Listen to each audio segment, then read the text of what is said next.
بسم اللہ الرحمن الرحیم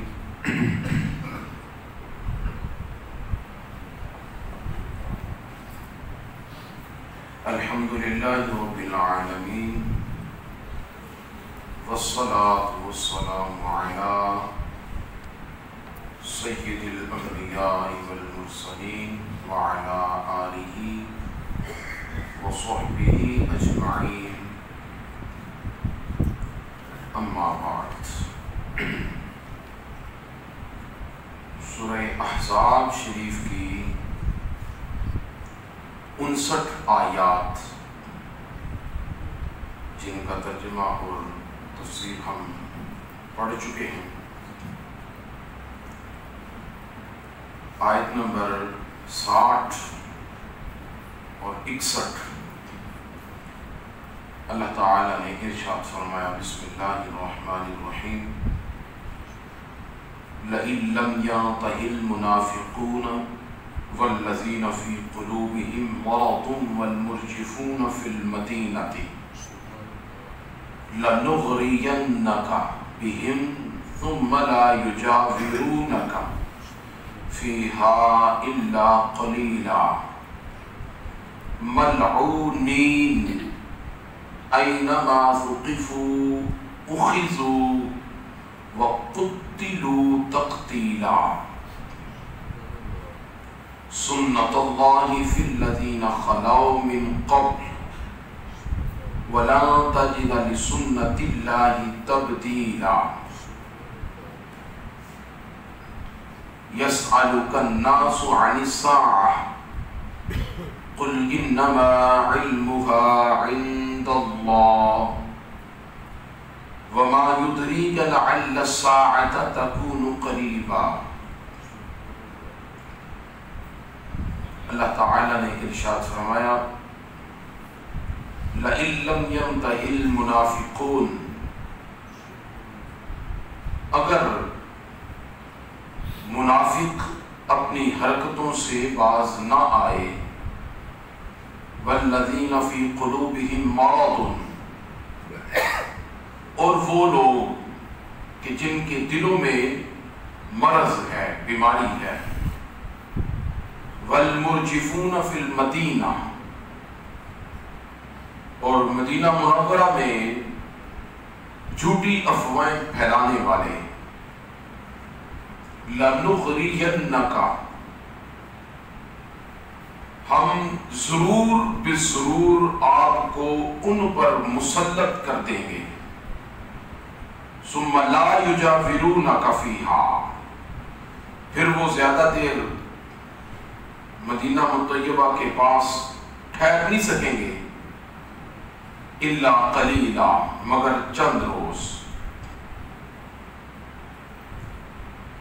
ملعونین، وہ بھی اس حال میں کہ ان پر لعنت برستی رہے گی، أَيْنَمَا ثُقِفُوا، جہاں پائے جائیں گے، اُخِذُوا، پکڑ لیے جائیں گے، وَقُتِّلُوا تَقْتِيلًا، اور جان سے مارے جائیں گے۔ سُنَّةَ اللَّهِ فِي الَّذِينَ خَلَوْا مِن قَبْلُ، اللہ کی سنت ان بدماشوں کے لیے یہی تھی جو پہلے گزر چکے، وَلَن تَجِدَ لِسُنَّةِ اللَّهِ تَبْدِيلًا، اور آپ سنت الہی میں ہرگز کوئی تغیر و تبدل نہیں پائیں گے۔ يَسْأَلُكَ النَّاسُ عَنِ السَّاعَةِ، اے محبوب صلی اللہ تعالی علیہ وسلم، لوگ آپ سے قیامت کے متعلق پوچھتے ہیں، قل، اے محبوب آپ فرما دیجئے، انما علمها عند اللہ، اس کا علم تو صرف اللہ تعالیٰ کے پاس ہے، وما يدریک لعل الساعة تکون قریبا، اور اے سوال کرنے والے تو کیا جانے شاید وہ گھڑی قریب ہی ہو۔ لَإِن لَّمْ يَنْتَهِ الْمُنَافِقُونَ فِي قُلُوبِهِم مَّرَضٌ وَالْمُرْجِفُونَ فِي الْمَدِينَةِ، منافقین مسلمان خواتین کو تنگ کرنے سے باز نہ آئے، مسلمانوں کے خلاف جھوٹی افواہیں اڑانے والوں نے اپنی زبانیں بند نہ کی، تو پھر یاد رکھیں انہیں منمانی کرنے کے لیے عذاب نہیں چھوڑا جائے گا، بلکہ ہم آپ کو ان پر غلبہ عطا کریں گے، تسلط عطا کریں گے، اور وہ آپ کے فیصلے کے آگے سر تسلیم خم کرنے پر مجبور ہو جائیں گے۔ المرجفون ارجاف سے ہے، اس کا معنی ہے جھوٹی اور غلط افواہیں پھیلانا، یعنی ہم آپ کو ان پر مسلط کر دیں گے اور آپ ان کے قتل کا حکم دے کر انہیں نیست و نابود کر دیں گے۔ یعنی کہ جو مسلمان مدینہ منورہ سے کسی غرض سے مدینہ سے باہر جاتے تو یہ لوگ ان کی غیر موجودگی میں غلط قسم کی افواہیں پھیلا دیتے کہ ان کا تو یہ حال ہو گیا ہے، یہ تو پکڑے گئے ہیں، یہ تو مارے گئے ہیں، ان کے لیے تو فلاں قبیلہ فلاں نیت رکھتا ہے، افواہیں پھیلاتے غلط قسم کی۔ تو اللہ تبارک و تعالیٰ نے اس چیز سے انہیں منع فرمایا اور فرمایا کہ اگر تم لوگ اس چیز سے باز نہ آئے تو پھر تمہیں یہاں پر زیادہ دیر ٹھہرنے کی اجازت نہیں دی جائے گی، تمہیں پکڑ لیا جائے گا، پھر کس طرح پکڑے گا، ملعونی، تمہیں ذلیل کر کے رکھا جائے گا، اینما ثقفوا اخذوا، جہاں پر بھی تم پائے جاؤ گے وہیں سے تمہیں پکڑ لیا جائے گا، اخذوا وقتلوا تقتیلا، پھر تمہاری جانوں کو جو ہے وہ نقصان پہنچایا جائے گا۔ منافقوں اور بدباطن لوگوں کے لیے اے حبیب تیرے پڑوس میں کوئی جگہ نہیں ہے، یہ چند روز یہاں رہیں گے، اس کے بعد یہاں سے انہیں نکال دیا جائے گا، جہاں پر بھی پائے جائیں گے ان پر لعنت اور پھٹکار ہوگی، جہاں بھی وہ پائے جائیں گے اپنی بدعمالیوں کے سبب انہیں گرفتار کر لیا جائے گا اور بڑی رسوائی اور ذلت کے ساتھ موت کے گھاٹ اتار دیا جائے گا۔ فرمایا کہ سنت اللہ فی الذین خلو من قبل، یہ اللہ تعالیٰ کا دستور ہے، یہاں سنت بمانا طریقہ ہے کہ یہ خداوند قدوس کا دستور ہے شروع سے کہ جس قوم نے اللہ والوں کے ساتھ اللہ کے نبیوں کے ساتھ اس طرح کا رویہ برتا، انہیں ایک دو مرتبہ سمجھایا جاتا، اگر وہ باز آ جاتے اپنے اس عمل سے تو ٹھیک، اگر وہ باز نہ آتے تو فرمایا کہ وَلَن تَجِدَ لِسُنَّتِ اللَّهِ تَبْدِيلًا، اللہ تبارک و تعالیٰ کا جو طریقہ ہے پھر وہ تغیر و تبدل اس میں نہیں پائیں گے آپ، وہ طریقہ پھر بدستور قائم رہے گا۔ اور وہ طریقہ کیا ہے؟ دو مرتبہ سمجھانے کے بعد تیسری مرتبہ مسلمانوں کو ان پر غلبہ عطا کیا جائے گا، مسلمانوں کو ان پر مسلط کر دیا جائے گا اور مسلمانوں کو حکم کیا جائے گا کہ ان کو نیست و نابود کر دیا جائے، ذلیل کر کے رکھ کر ان کو ختم کر دیا جائے۔ یہ خداوند قدوس کا دستور ہے، اللہ تعالیٰ کا دستور ہے کہ جو لوگ اس کے رسول کے ساتھ منافقانہ رویہ اختیار کرتے ہیں اور ہمارے آستین بن کر، آستین کے سانپ بن کر مسلمانوں کو اذیت پہنچاتے ہیں، ان کے ساتھ ایسا ہی سلوک روا رکھا جاتا ہے۔ حضرت سیدنا ابو بکر صدیق، سیدنا فاروق اعظم رضی اللہ تعالیٰ عنہ کے ایمان کی بھی یہ ایک قطعی دلیل ہے کہ اگر ان کے دل میں نفاق ہوتا یا وہ اسلام کے بدخواہ ہوتے، جس طرح کئی بدباطن کہتے ہیں، تو اس ارشاد ربانی کے مطابق وہ مدینہ منورہ میں نہ ٹھہر سکتے اور ان کے ساتھ وہ سلوک روا رکھا جاتا جو پہلی آیتوں میں مذکور ہے۔ اور حال یہ ہے کہ وہ آج بھی صرف مدینہ طیبہ میں نہیں بلکہ عرش بری سے بھی زیادہ متبرک اور مقدس گنبد خضرا میں اللہ تعالیٰ کے محبوب رسول اکرم صلی اللہ تعالی علیہ وسلم کے پہلو میں اور دامن کرم میں تشریف فرما ہے، اور اللہ تعالیٰ کی ان گنت اور بے شمار رحمتیں برکتیں جو اس کے حبیب علیہ الصلوۃ والسلام پر نازل ہو رہی ہیں اس سے بھی وہ محسوس ہو رہے ہیں۔ تعالیٰ کو یوں آشکارا کرتا ہے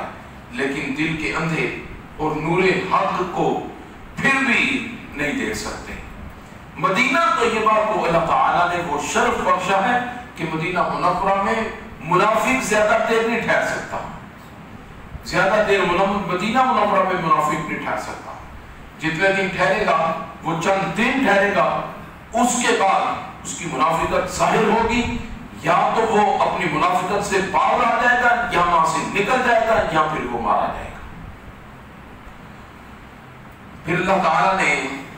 ارشاد فرمایا کہ آپ سے قیامت کے بارے میں سوال کرتے ہیں، پوچھتے ہیں. تو محبوب آپ فرما دیجیے اس کا علم تو اللہ تعالیٰ کے پاس ہے. جب انہیں اصحاب جہنم سے ڈرایا جاتا تو وہ ازرہ مذاق پوچھتے کہ جناب ذرا یہ تو فرمائیے کہ وہ قیامت کب آئے گی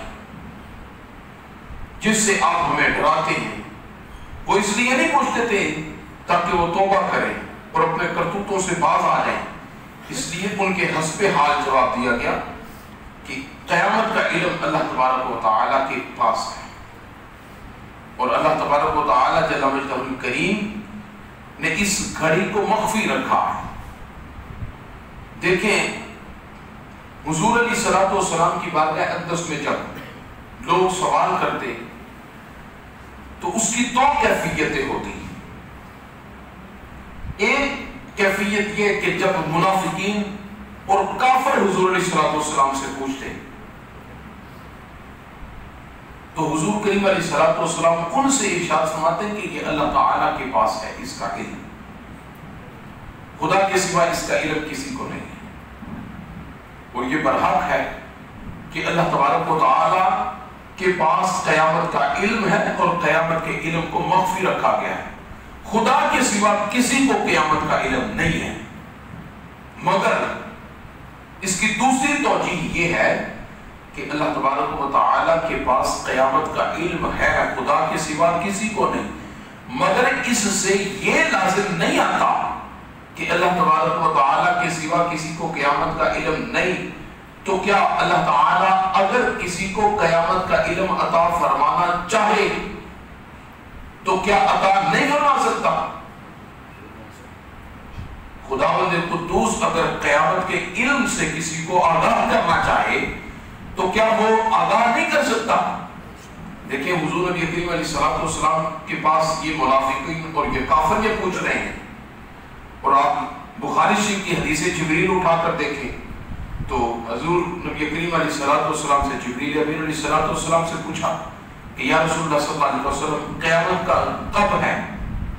حضور علیہ الصلوۃ والسلام نے ارشاد فرمایا من مسئول عنھا بأعلم من السائل، کہ مجھ سے قیامت کے بارے میں پوچھنے والوں، جو مجھ سے سوال کر رہا ہے وہ اس سے جس سے یہ سوال کیا جا رہا ہے زیادہ بہتر نہیں جانتا.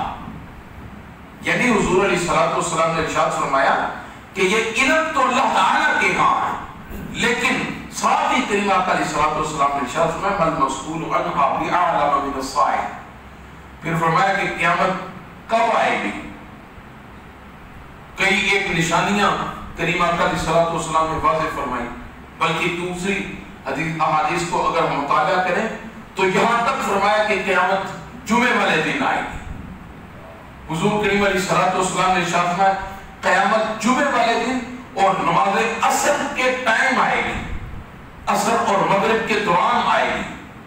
اور پھر حضور کریم علیہ الصلوۃ والسلام نے ایک اور مقام پر فرمایا کہ قیامت کی جو ڈیٹ جو تاریخ ہے وہ ممکن ہے 10 محرم الحرام شریف کو.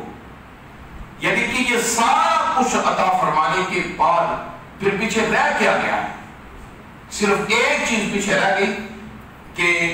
وہ سن کون سا ہوگا. مہینہ بھی بتا دیا، دن بھی بتا دیا، وقت بھی بتا دیا، پھر سن رہ گیا. اور یہ ساری چیزیں اگر واضح کر دی جاتی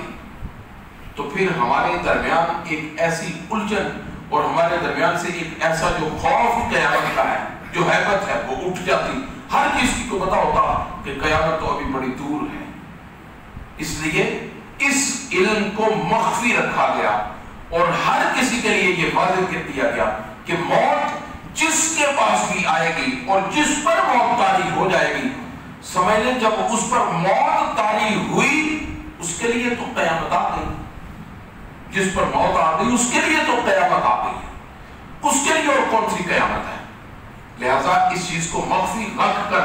ہر لمحے اپنی موت کے لیے تیار رہنے کا درس دیا گیا. ہر لمحے اللہ تبارک و تعالیٰ کی بارگاہ اقدس میں حاضری کے لیے اپنے آپ کو تیار رکھنے کے لیے یہ ترغیب دلائی گئی. ورنہ حضور کریم علیہ الصلوۃ والسلام کی ذات اقدس سے خداوند قدوس نے کوئی علم مخفی نہیں رکھا، چھپا کر نہیں رکھا. فما وعلمک ما لم تکن تعلم وکان فضل اللہ علیک عظیما. اے محبوب، آپ کو جس چیز کا بھی علم نہیں تھا ہم نے آپ کو اس سے باخبر کر دیا، وہ علم آپ کو عطا کر دیا ہے. تو اللہ تبارک و تعالیٰ نے اپنے حبیب علیہ الصلوۃ والسلام کو ساری چیزوں کا بتایا. اور حکمت اس میں یہی ہے کہ بندہ مومن ہر وقت اللہ تبارک و تعالیٰ کی بارگاہ اقدس میں اپنے آپ کو حاضری کے لیے تیار رکھے، گناہوں سے محفوظ رہے، نیکیوں کی کثرت کر کے اپنی زندگی اعمال صالحہ کے ساتھ مزین کرے، تاکہ جس وقت بھی خالق کائنات کی بارگاہ اقدس میں حاضری ہو تو بندہ سرخرو ہو کر اللہ تعالیٰ کی بارگاہ میں پیش ہو. ایسا نہ ہو بندہ وہاں پر پہنچ کر کہے اے کاش کہ مجھے بتا دیا جاتا، اے کاش کہ مجھے پہلے اس کی خبر دے دی جاتی، میں پھر یہ کام کر لیتا. اس لیے پہلے عرض کیا جاتا ہے کہ اپنی زندگیوں قرآن و سنت کے مطابق گزار کر حضور کریم علیہ الصلوۃ والسلام کی نقش قدم پر آپ کی سنت کے مطابق گزاریں، تاکہ اللہ رسول کی بارگاہ اقدس میں سرخروئی نصیب ہو سکے. اللہ تعالیٰ